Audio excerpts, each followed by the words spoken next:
So today we're going to talk about Schwab, the Takeover. You know, we ran a podcast a few weeks ago about Schwab and really it was the race to zero and all about Hold on. What? What's your take on the name? Ameritrade? Oh boy. TD Schwaberade? Maybe it's German, like Schmade. How's that sound? Schmade. All right. Okay. All right. Anyway, back to task, right? The bombshell really happened sooner than expected. This isn't exactly what we thought it would be, but the race to zero we thought was about fees, and the takeaway, the statement we made was nothing in life is free. It's just hidden somewhere else. And where we made the mistake was we were looking for a fee, and that's not what ended up being hidden. So tell me a little bit about what you think your initial thoughts are on this concept of the Schwab takeover. Well, just to make sure everyone's clear, we are talking about the fact that Schwab recently, no one has commented on anything from Schwab or TD, but according to reports, $26 billion for Schwab to purchase TD Ameritrade. And so I think to your point, this just comes down to, I think Schwab played TD. I think they played him like a fiddle. I agree. They came out and, made something free that frankly was only a small percentage of their revenue.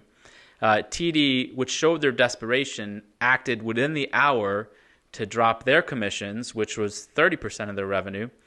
And here we are, a month later, and they purchased them. And they got played. Yeah, I completely agree. Now, you mentioned something important, and that's the revenue level. I think TDA was about 30%. So it was and Schwab was about 4 to 6. I mean, there's different reports, but in that range. Yeah. Well, I definitely would agree. So well played. And one of the things I think, the piece of this, right? We said nothing's hidden. Nothing's free. It's all hidden somewhere else, and it's the agenda. That's what we missed, right? That was the big bombshell. It's the agenda. So Schwab clearly had something in mind, and this is a rumor, right? It's not necessarily official yet, but I think the process of making the agenda, can we do something to put the screws on TDA, is very clearly being made, right? They made their pitch on zero fees. And all of a sudden, that kind of got the ball rolling. So I want to talk about stock price for a moment. The reason I asked Manish about revenue is the stock price. I looked at the price the day that the closing price for the day that the zero trade cost came out. And then I looked at the price the day before the rumor happened, right? The rumor of Schwab buying TDA. It's about a month or a little over a month time period. And, the short and dirty is that Schwab's price, although both had a dramatic drop in the middle when everybody thought there's missing revenue, Schwab's price is up almost 7%, and TDA's is only up about 3%.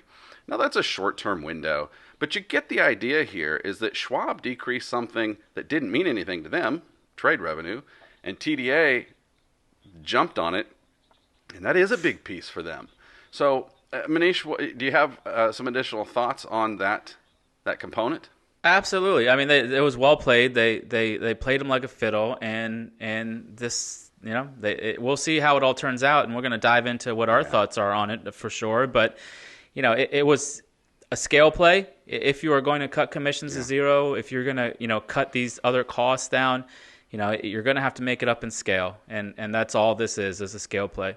Well, we mentioned a little bit about some of the other costs and things and how cash is used in our other podcasts. So you can go look at that. We'll put that in the show notes. But what other effects do you think there will be in regards to this merger? For advisors, yeah. So, they're going to sell synergies. But here's the deal. Most advisors out there understand that Fidelity and Schwab do not necessarily cater to smaller RIAs. And when I say smaller RIAs, I'm talking about anyone under $100 million state registered. Now, look, that's a fantastic business. There's nothing wrong with that at all. But in terms of custodianship or where you custody money, Schwab and Fidelity have shied away. TD has embraced those smaller folks and offered them technology, paid for technology in some cases. And so how is this going to play out with Schwab, bringing these people on board? The second main point here is Schwab has had a closed tech system. They don't have many APIs. They are now starting to open that up. But TD is the complete opposite. TD was one of the first custodians to have an open API structure using VEO1. So to merge those together at this point, it's not going to be easy. Yeah, I completely agree. And one of the other things that really, I guess, bothers me as a concern, and it may not be a short-term concern, but rather long-term concern, is that what you're dealing with is the number one sized custodian buying the number three custodian. And let's face it, right? They'll probably call it synergies or whatever, but that's people are impacted, right? The long and short, there are employees that are out there. I've been through mergers myself and can speak to that. No, I mean, of course not. Scale, I mean, if you're going to scale, the first thing you do is cut employees, especially when they're redundant. You just don't need. But you've been through mergers and acquisitions before. For the first 12 months, likely nothing will happen. They're gonna slowly start making changes. They're gonna tell everyone that nothing will change, and then come year 2, they're gonna start putting the hammer down. Especially, I think, my 2 cents for what it's worth, smaller RIAs will be asked to leave and or be charged a custody fee. And guess what? This is not breaking news. They do this right now. If you are a smaller RIA, as far as I know from my history, Fidelity and Schwab have custody fees. Yeah. Maybe they're not called custody fees, but they have charges. Yeah. Well, and not only that, I mean, I think this is really frustrating. I mean, just from the perspective, I know enough advisors that deal with whether they're running their own portfolios. They decide to leave one firm, go to another, and they have to choose and do their due diligence and find a new broker-dealer home or an RIA home, and they have to choose a new custodian. And at some point, I mean, this merger and acquisition stuff is crazy. They're going to be like throwing their hands up in the air, just frankly pissed, what the hell? I mean, trying to find the right combination of things to make their life easy.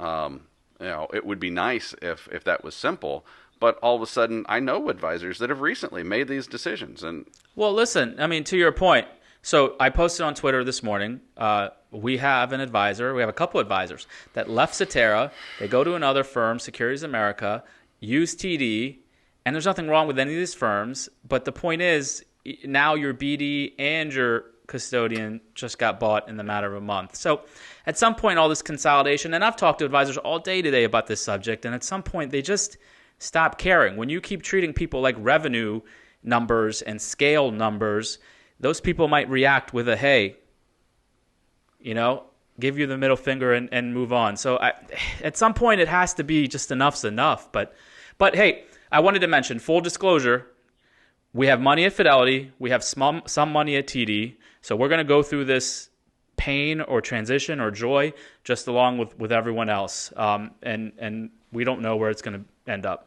Yeah. No, you're right. I mean, we're a small firm. We're a third-party manager, so we just like the advisors listening to us, and advisors out there are going to have to figure this out, and we'll keep you posted as we learn more. But a different question. What's your take on innovation? I think, here's my take. When you have a firm and you're working with a custodian, and these smaller custodians are having more APIs, more digital onboarding, you have to have this competition to push you along.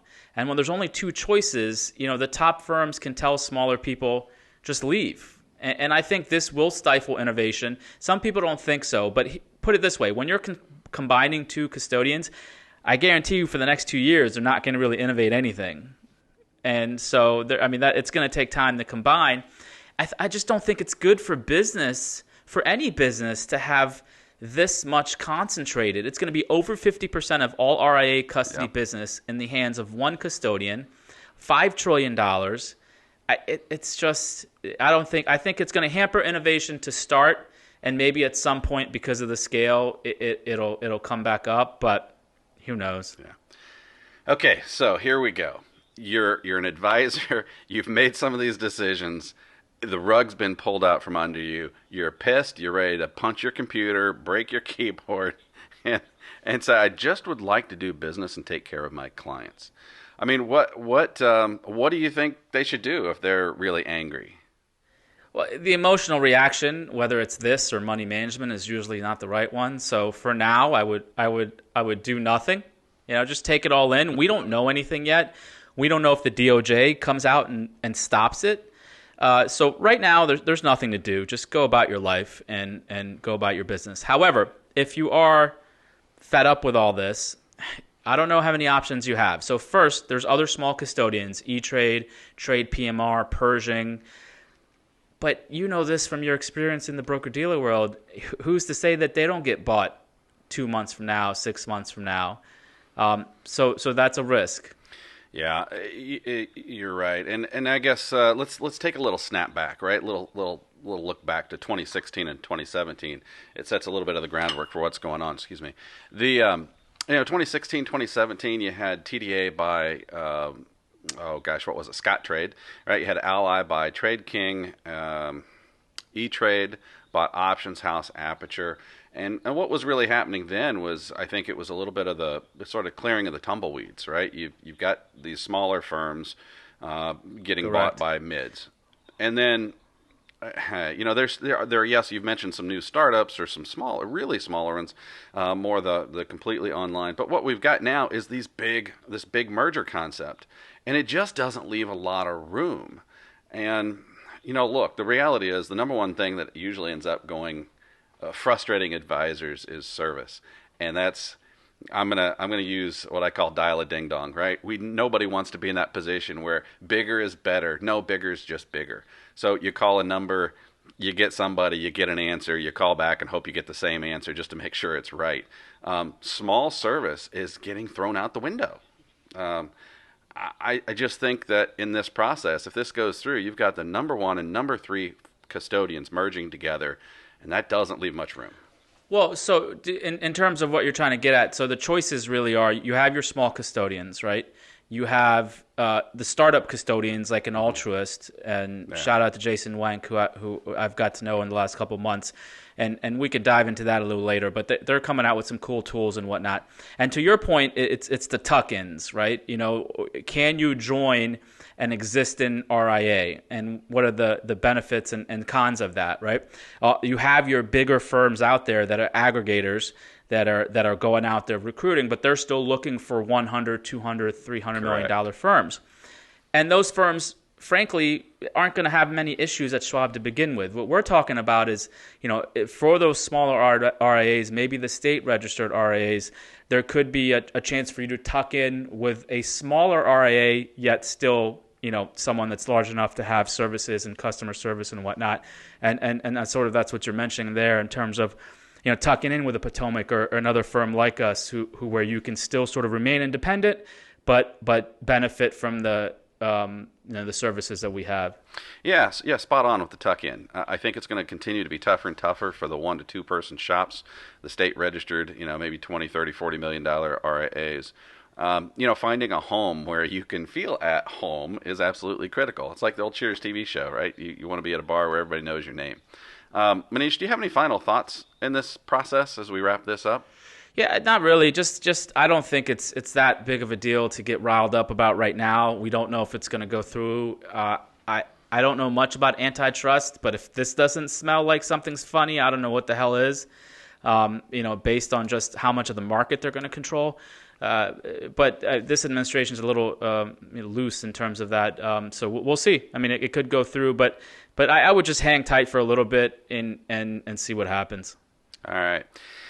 So time for recommendations, and I'm going to start this off. I have to say, it's not a TV show this time, but Chick-Fil-A, thank you very much for making the best spicy chicken sandwich on the market. It is so good with a little pepper jack cheese. I absolutely love it. I think it's about wrong. Wrong. It is the wrong. You're wrong. No, you're wrong. No. It's Popeyes. No, it's not. You're wrong. Your recommendation sucks. You're wrong. It's great. Thank you, Chick-fil-A. So, what do you have for a recommendation then, Junior? I don't have anything. You're drawing a blank, huh? We watched Ray Donovan last night. A new season came. Oh, yeah? And you know what? Screw this streaming stuff, man. Listen, this streaming stuff, it's such bullshit. Like, I cancel and sign up for channels, I feel like every month. You know, I saw the new episode of Ray Donovan. I said, sure, of course it's on Showtime, $10.99. And so I'm back to like 4 channels after canceling 10 of them. So, but anyway, Ray Donovan, I think season 7 now that they're into. I love that show. And so, yeah, the first episode I think was last night or 2 nights ago. I've got an idea. How about I go get a Chick-Fil-A sandwich, and then I can watch the Ray Donovan series? All right, that's it for me. On that note, man, like, subscribe, comment on the Connect Us page, www.potomacfund.com. We'll see you next episode. Later.